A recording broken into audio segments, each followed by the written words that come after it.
Hello everyone, welcome to the day for assignment of this 5-day course. In this assignment, we'll go through agent quality. The basic foundation of this is observability. Please make sure that you go through the summary podcast episode created by Notebook LM and the white paper agent quality, which is complement to this podcast. This white paper, it addresses the challenge of assuring quality in AI agents by introducing a holistic evaluation framework. In these code labs, we will understand the complete agent quality. The first code lab is about how to use logs, traces, and metrics.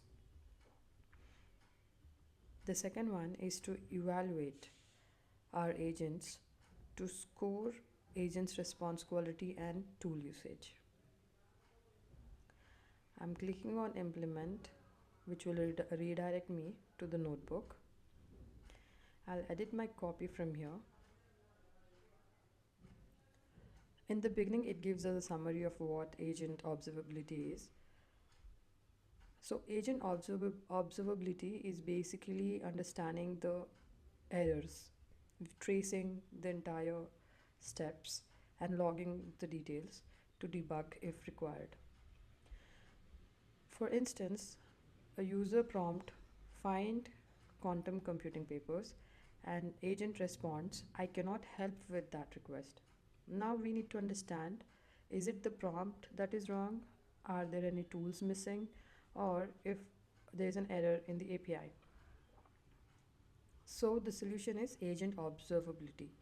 It gives you complete visibility into your agent's decision-making process. You will exactly see what prompts are sent to the LLM, which tools are available, how the model responds, and where failures occur. So the debug log, it will show us that the request shows no functions, okay? Which means we need to insert the Google search tool, which is missing here, and that's the fix. To explain it better, here's an example. So the foundation pillars of agent observability are logs, traces, and metrics. Logs basically tells you what happened at a specific moment. Traces, they show you why a final result occurred by explaining or exposing the entire sequence of steps. Metrics are basically the score. It will tell you how well the agent is performing overall. So in this example, it shows us how a cuisine is prepared or how our recipe or cuisine is made. Logs is basically prep notes wherein you mention the ingredients and the steps. Traces is you follow all those steps to create the recipe. Metrics is you score the recipe on metrics like taste, presentation, originality, and you give an overall score of the recipe. In this notebook, we will set up logging configuration. We'll create a broken agent that will fix. Then we'll understand how to implement logging in production, and we'll learn when to use built-in logging versus custom solutions. To get started, the first section is always about setting up the environment. We have been doing this in all our videos, so I'll quickly run through it. The first one is to configure Gemini API, and to do that, we'll go to add-ons, secret. We don't have a key here. I'll go to the Google AI Studio, copy my key from here, go back to the notebook, add secret, enter the Google API label. Please make sure it's as is because it's case sensitive. It has to be the same way it's mentioned in the code here. Save it, verify if it is checked or not. It's checked. Now run. So we have run the setup. The authentication and setup is complete. Now we'll do the logging and clean up files. We'll set them up. So we'll import the logging from import the OS. To clean up the previous logs, we'll run this. So log file in the logger file in weblog tunnel, we'll remove that. So we'll go through the path.exist. If you have a log file, which is this, so these are the files, you'll remove those files. And then print cleaned up. Then next is to configure the logging with debug log. in which the basic config is to put the log here and logging.debug. The format is you have a file name, the line number, level number, and the message. Running this, so it says logging configured. Okay. Next step is to set up proxy and tunneling. So it's basically the helper function that we have been doing in the previous videos. So if you're using a Kaggle notebook environment, you have to do this. But if it is outside the Kaggle environment, you don't need to do this. So I'll run this quickly. Helper functions defined. Now coming to section 2, which is hands-on debugging with the ADK Web UI. Firstly, here we'll create a research paper finder agent. Its goal is to help users find academic papers on any topic. So now you notice that it says non-empty folder already exists, override existing one and Y, or N, which means yes or no. So here, the reason I'm getting this is because I've already done this before creating this video. Hence, it says that the folder already exists. If you're doing it for the first time, you may not see it. But if you're doing it for the second time, like me, then you would end up with this message. So now here you see it's still executing, which means the notebooks waiting for interactive input. And we cannot type Y interactively inside a notebook cell. So what we do is, how to override automatically is we have to say yes, and we can do that by editing this code. Basically, we will add force flag to the command. So over here, we'll have two hyphens and we'll type force and will work. This usually works. Sometimes it doesn't. So in that case, what we can do is we can delete the folder manually. So by the time it runs, I'll tell you what you should write in case if it is not working. So what you have to do is you should write exclamation rm hyphen rf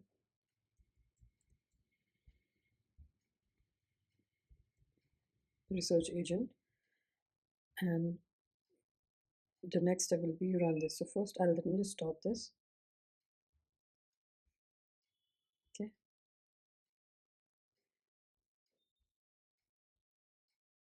Keyboard interrupt, yeah. Let me just run this first. This is done. Now I'll remove the force. Sorry. Now run this. See, you got it. So what I've done here is, I'll tell you this code, it's a shell command. You run inside a Kaggle notebook or a Jupyter notebook if you are doing outside Kaggle.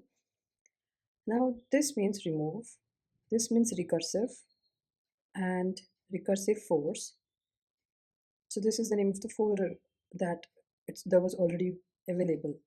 So now I have said that instantly delete the entire research agent directory and all its file inside the Kaggle environment or inside the Jupyter environment before you and don't have to ask anything. So this is what this code tells, and after that I have rerun this code. Hence now it has created a fresh new research agent. Now let's define the agent. Over here, if you see the ADK components which we were importing separately in a separate code, we have included them here in the code of defining the agent. So here we are configuring an LLM agent, giving it a name, giving it a description and instructions.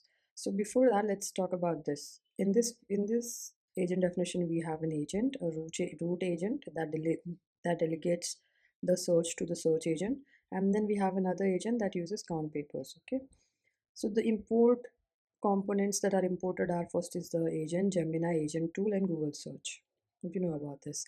Then we also are defining the retry config inside here in the same code rather than in the setup. Then intentionally we are passing an incorrect data type string instead of list string, and let's see what happens. Define count papers as string. The argument is papers, a list of strings where each string is a research paper. It should return the number of papers in the list. Return is length papers. Next is we are defining the Google search agent. We have given name, model description, and instructions. Description is searches for information using Google search. Instruction is use the Google search tool to find information on the given topic. Return the raw search results. If the user asks for a list of papers, then give them the list of research papers you found and not the summary. The tool we are using here is Google search. Root agent, it will use this and count. Okay. You have the name, model. Instructions are your task is to find research papers and count them. You must always follow these steps. Find research papers on the user provided topic using Google search agent, which we have defined here in the tools. Then pass the papers to count papers, which is again here, this tool to count the number of papers returned. Return both the list of research papers and the total number of papers. Okay, so it has to return two outputs, this and this, list and the number of papers. So I'm creating this agents.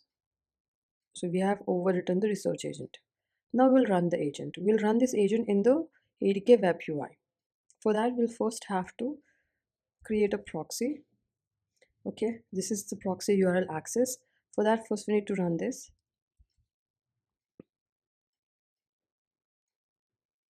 So once we see that, the UI, the proxy link using, okay, so now it says it started the server, which means we are good to start. Over here, we'll go back to this section. We'll open the ADK web UI, clicking here. We got it. If you go back, it gives us a question like here. It says do this in the UI. So you have to select the user agent, research agent, and ask this in the interface. So we already have this selected by default. We'll ask find latest quantum computing papers, which was mentioned here in the chat interface. Type this. Now the agent should return a list of research papers and their count. So we'll go back. So here the latest computing papers are found. You have got this, and the total is 1690 papers, which looks huge.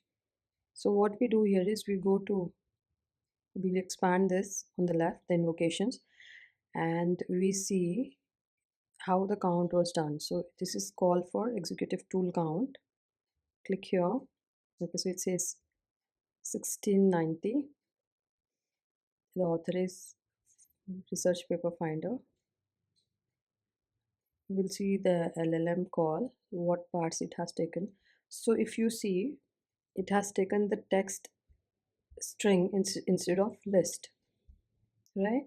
So which is why we have got 1690 papers.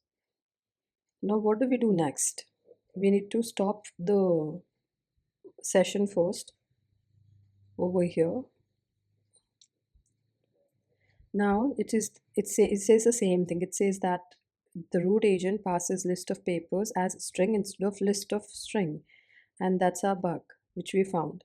So now what we need to do is the data type of papers argument in the count papers tool to a list of string and rerun this. So to rerun this, we first need to stop this. If we don't stop it, then it continues running. So what I have to do is come here and stop this manually. Okay, so I've stopped it and run this debug. They are examining the web server logs for debugging clues.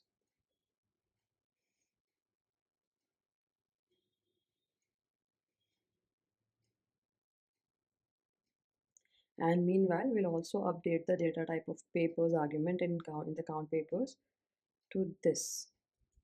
So we'll go back over here. This is count papers. So here we had string. We'll update it to list of string. Okay. Now we'll run this. We'll overwrite. This has overwritten. We'll come back. We will rerun this. We'll start this again. So the web server started. Click on this link. It opens us the agent. If you see, the agent ID is the session ID is different here now, and this was different, so we are using this new one. We'll copy the same question. Let me just go back to this agent, take this question. paste and enter. So you see the output here is you have got the information, okay, and then the last one is there are a total of 14 papers compared to the previous one wherein it said 1690 papers. So now over here we can again see, the code execute here.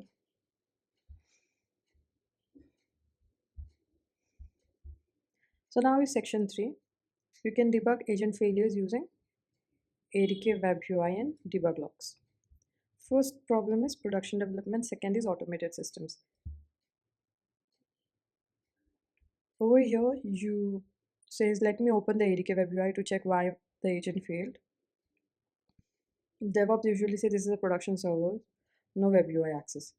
Now you want to understand how do you debug production issues. This is something that we're going to address. Next, what we're going to address is the agent runs 1,000 times per day in our pipeline. Which runs are slow? What's our success rate? And then you would have to manually check the web UI 1,000 times. No, I don't think so. We should be doing that. So we need a way to capture observability data, or in other words, add logs to our code. That's what we've done, right? For each batch, we have a batch run, we have job run information. Similarly, we'll have something of that sort here as well.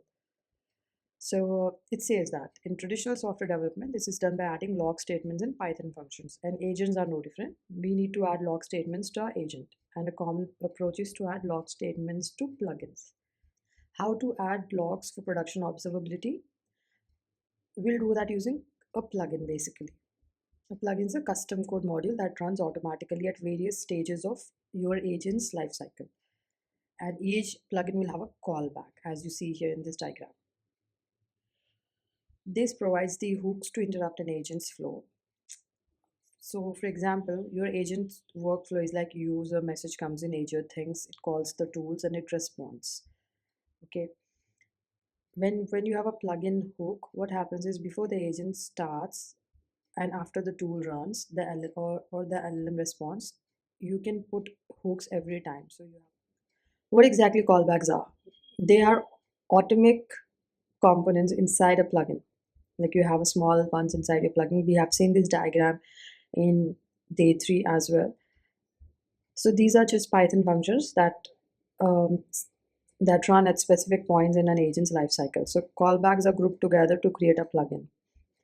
So when callbacks are used, so as we did this yesterday, you have callbacks before and after.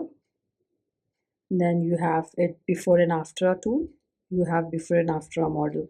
And you have a before and after error. So these are all callbacks where you can plug in. Now to make it more concrete, let's see how does a plugin look. Over here, this is example. It's not doing anything here in this R code. We're just seeing how it does. So I'm just running it for the sake to see what inputs are. Okay, I'm running it. But meanwhile, I'll tell you what happens here.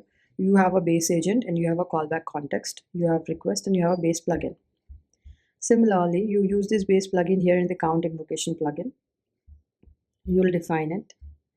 Then you have a callback number 1. So you say self agent base agent, which is the first agent that you have defined. This is your base agent. You have a callback context. Now count agent returns. It will return, says like 100 times, 1,000 times what. So if it is +1, it's always equal to more than 1. You have to keep counting it. It adds up. Second is callback 2, runs before a model is called. So over here you have to have a model callback. So the callback context is again callback context. LLM is same, LLM request. Now you have to count the LLM request, which is also equal to +1.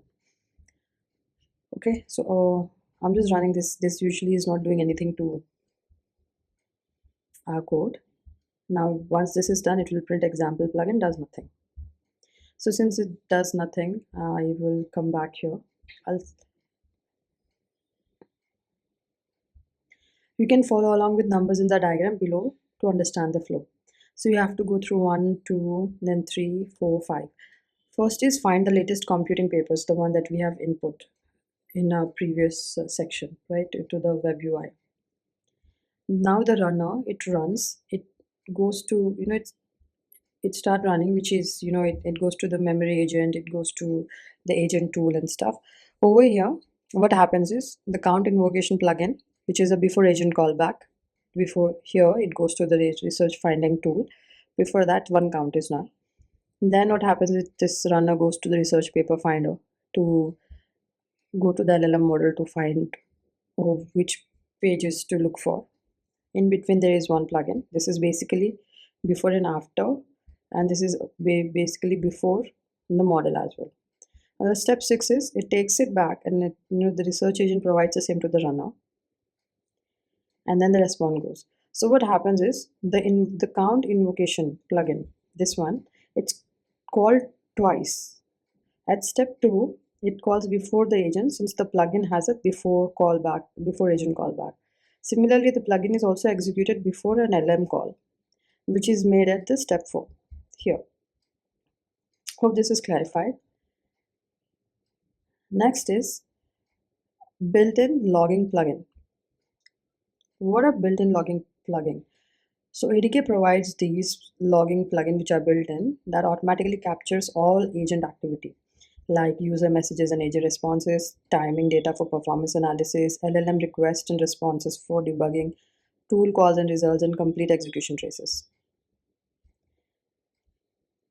Now we have done this agent definition previously for the research paper agent. We are similarly doing it here we are running it again here for the research agent with plugin. So everything is almost the same. Here we have the papers updated to list string, and the rest information is correct. You have to return the rows. The instructions are also same. Over here we are adding up the research agent with plugin.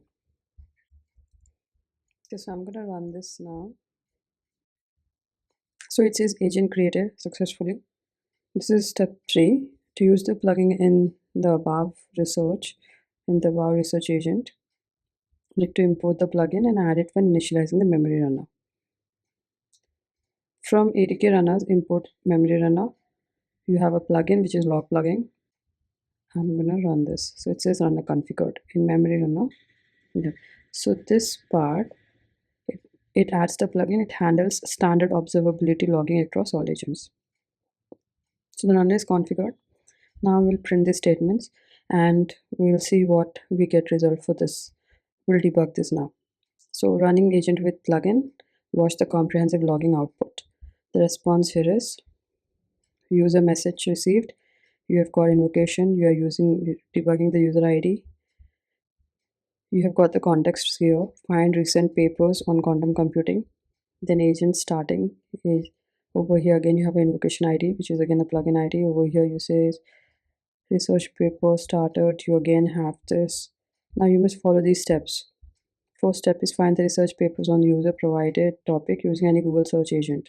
This is the first instruction we have given, right? So it says available tool is this and this. Now in LLM response, the agent research paper finder, it calls this function. You've got a token ID, you've got input, you've got output 21. You have got the event ID here. All events have taken. The tool is starting now.